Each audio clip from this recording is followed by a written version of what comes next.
Buona da, Croeso e Gymru. More specifically, welcome to, on my right hand side, the Vanal Estate, just outside Bangor in Gwynedd.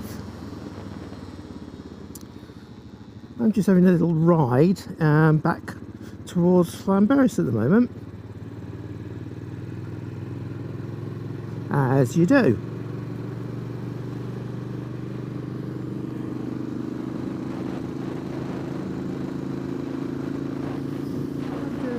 I'm just thought I would give a quick review of my thoughts where I am at the minute with the Sena 10C EVO.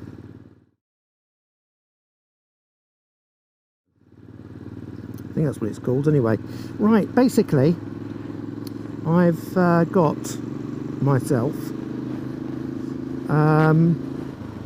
some form of comms. Now, why have I got them? Partly, I've had a few issues with going out for a ride and my other half not being able to try and get hold of me. And it's not very fair. I know how she'd feel, how I'd feel rather, if the boot was on the other foot.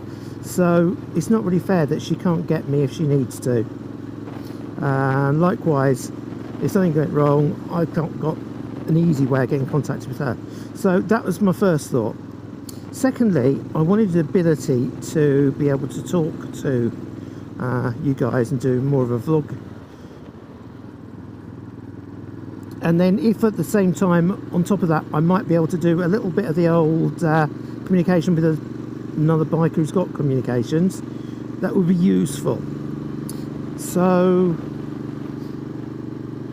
my impression speaking to users is that the Cardo systems are the best on the market and they're fantastic, but at the time of looking they didn't do something with a camera that I could record. If I wanted to get from motorblogging kit, essentially it's going to cost me well into 3 figures to get the extra bits and pieces that I want to the standard I want. Although I had a few reservations about it, I decided to buy the Sena. So basically what you get a 4K camera that I step down to 1080 because that's what I record my videos in. You get FM radio, which I've not tried yet. You get Bluetooth 4-way connectivity, and you get pairing up to phones and sat navs. In the box, what you get the camera, you get a boom mic, and you get a wire mic, headphones, and instructions, and loads of Velcro pads for sticking bits together. Let's just interrupt the whittering on while I was on the bike for a minute and have a look at the Sena unit off the bike and off the helmet indeed. Right, so this is basically what you get. There's the camera.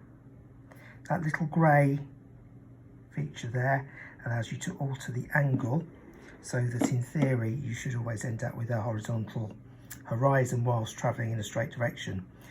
But as you've probably noticed from some of my videos, that hasn't always been the case. The on-off button is here, but you need to combine it with pressing this big centre button as well to turn the thing on.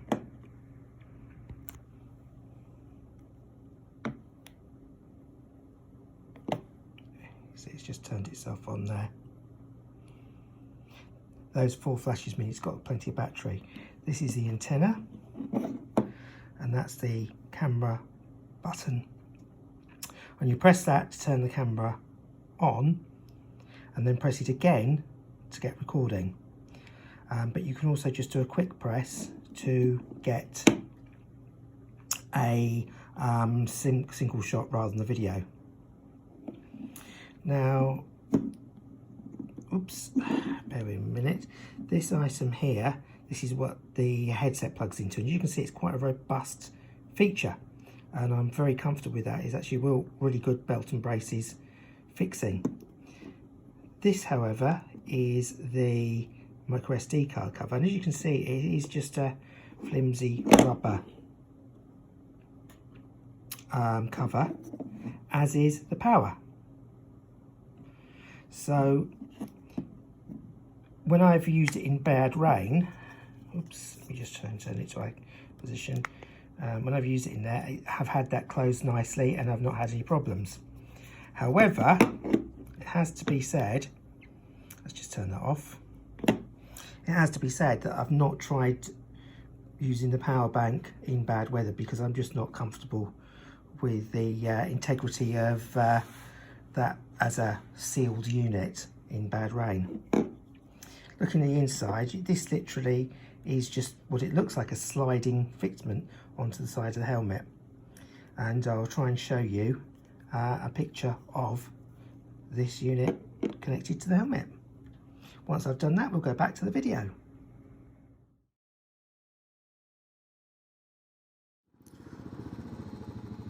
Now, I've had this thing for a few journeys now, and these are really only my initial thoughts.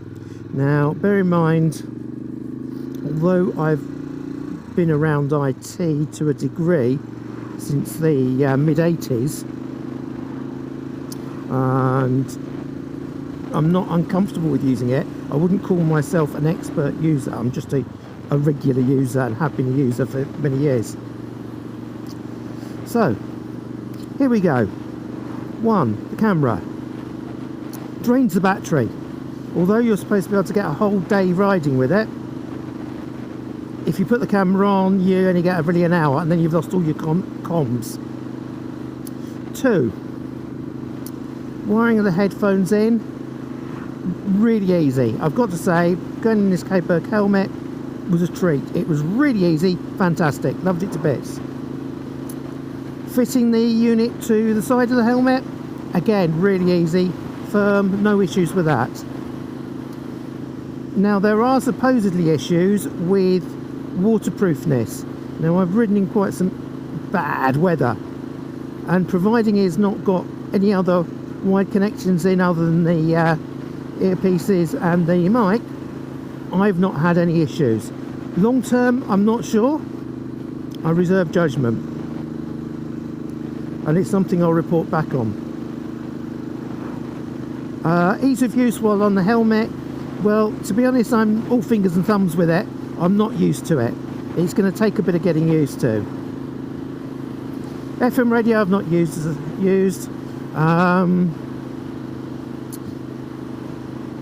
Now, here's the problem I'm currently getting. I produce footage, I then have to download it onto my phone, I have to download it to my phone, then from my phone download it onto my laptop. Now, because I'm a bit of an Apple fanboy, I suppose, I'm just literally airdrop from the phone straight down onto the laptop, and it's really easy, it's really good. No qualms about that whatsoever. But believe it or not, when you use the Sena, you have to have 2 different sets of apps. And when I tried to change some settings, I had an absolute nightmare, and suddenly I realised I was in the wrong app. So it's not that it doesn't work, it's just not great if you're not a confident user of IT, and it's not what I would call integrated. My feelings at the moment are it's doing its job fine. I'm really pleased with what I'm getting out of it, but, and it is a big but, I'm yet to be sure that it's a Rolls-Royce of products that does everything brilliantly. It just does everything perfectly adequately for what I want it to do. Would I recommend it to you? I don't recommend things, I just tell you what I think of them, purely and simply because it's just what I think, and what suits me may not suit you. But I have to say it's doing its job well at the moment, but I haven't tried communicating with other users. Now, at some point I need to go out for a ride with Dick Whistles, for example. He uses Cardo. It's a much better piece of kit, in his opinion, than the Sena products, and I'm also led to believe that when you try and swap connecting between two different makes, you can get some issues. So it's going to be interesting when we try that. So that to me is just a bonus, really. It's the idea of having the camera, some sort of connectivity through to phones and sat nav is really, my main thing. So we'll see what happens. But that's just my initial users view. It's a bit fiddly, a bit messy, but it gets the job done. As I'm coming now down to Penllyn, we'll take a quick look across at Mount Snowdon. Can't see it, covered in cloud, bit of snow on top. We'll call it a day. Just my initial thoughts on the Sena 10C EVO there, and that's it. Thanks for watching. What I would say is be careful, the roads are pretty rubbish this time of year.